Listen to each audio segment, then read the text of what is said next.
I'm an attorney, and I practice education law. I'm also a proud father of a severely vaccine-injured child. I'm here to testify today about the practical implications of attempting to implement SB277, but I'd like to tell you a minute or two about my boy. He was our firstborn, perfectly healthy at birth, hitting all of his milestones. As first-time parents, we were very conscious about hitting all his pediatrician visits and staying on schedule. At 4 months, we took him in for his scheduled dose of vaccines. That evening, we took him home. He had a 104-degree fever. He screamed inconsolably for hours and vomited. He had never been sick before. Shortly thereafter, he started having seizures. We rushed him to the hospital where they started him on a drug called phenobarbital, which controlled the seizures. His development resumed, and at our next pediatrician visit, which is around 7 months old, my wife and I had prepared to confront our doctor and say, look, Clayton had this reaction last time. He's developed epilepsy. He's on medication. We'd like to wait till he's a little older before getting his next round of vaccines. Our pediatrician pushed back. She pressed us. She assured us there was no connection between his epilepsy and the seizures and the vaccines that he had received at 4 months. She went further and she said that because he was having health problems, he was at greater risk of being exposed, and that we could even, she suggested it'd be irresponsible for us not to stay on schedule with him. Against our instincts, we went ahead and had him vaccinated on schedule. Shortly after that, his seizures returned with a vengeance. He seized so much that he entered into a medical state, which is called status epilepticus. It's when the brain is in a state of continuous seizure.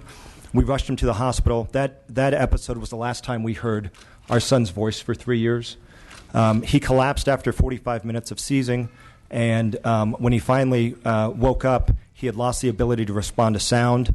Like I said, he no longer used his voice. And over the next several months, we saw a dramatic mental regression in our son. It was after that my wife and I did research and learned about Congress in the late 1980s passing the National Childhood Injury Vaccine Program and Act, which has been referred to. We learned that vaccines are not safe for all kids, and that there's very little in terms of screening that can be done to determine which kids will have a reaction like Clayton's and which kids will have no reaction. Clayton's 13 years old today. My wife and I wanted him to be here for this. He seizes every day. Saturday night, he had 37 grand mal seizures, so he's currently in Children's Hospital in L.A., but he's here with me in spirit. I share the personal testimony because I need you to understand my family's belief about vaccines. We finally decided to have a daughter, so Clayton has a 9-year-old sister. She's perfectly healthy. She's never been vaccinated because we live in fear that we've got some genetic predisposition that could give her a similar reaction. And if this bill passes, we'll be forced to homeschool our daughter, which among us, she'll be okay with that. But what I'm here to testify about are the tens of thousands of students in the state, our most vulnerable students, who will effectively receive zero education if this bill passes. I'm talking about kids who live in single-parent homes or kids who live in poverty where both parents need to work. California has got the largest population of English language learners, and I don't think there's been sufficient thought in terms of what does it mean for a kid who goes home and no English is spoken at home. What does it mean for that kid to be homeschooled because his parents, like my wife and I, have a firmly held belief? Where I live in Los Angeles, we've got a tremendous population of homeless students who attend school. This bill makes no accommodation for kids who are homeless and being excluded from school. And then finally, even with the amendment, the bill doesn't do enough to protect the rights of students with special needs who part of their IEP is to be in small group settings where they can be socialized and have learnings. So the bill comes at a tremendous cost in terms of denying any education to our most vulnerable students. And what you've got to do is you've got to look on the other side and ask, is it worth it? Have we dramatically or even at all improved student safety? And the reality is no. Even though we forced all of these kids out whose parents took the personal belief exception, at school, teachers, administrators, coaches, lunch ladies are not required to be fully vaccinated, so students are still exposed.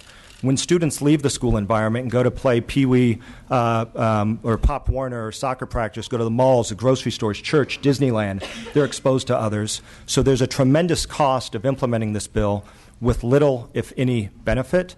The other point that I want to make as an attorney, and with all due respect to Senator Allen, who spoke that his certainty around the constitutionality of this bill, the bill that Senator Allen referred to in New York was a bill that allowed for a religious or a personal belief exemption, so that's not on point. And in California, as we know, education is a fundamental right, which means to limit in any way the right to education, there's got to be both a compelling state interest, and the limitation has to be as narrow as possible. It's worth pointing out that no court has ever found a compelling state interest to limit the right to education here in California, and certainly there's no compelling state interest to eliminate a personal belief exemption, especially given that it's used by such a small percentage of the population.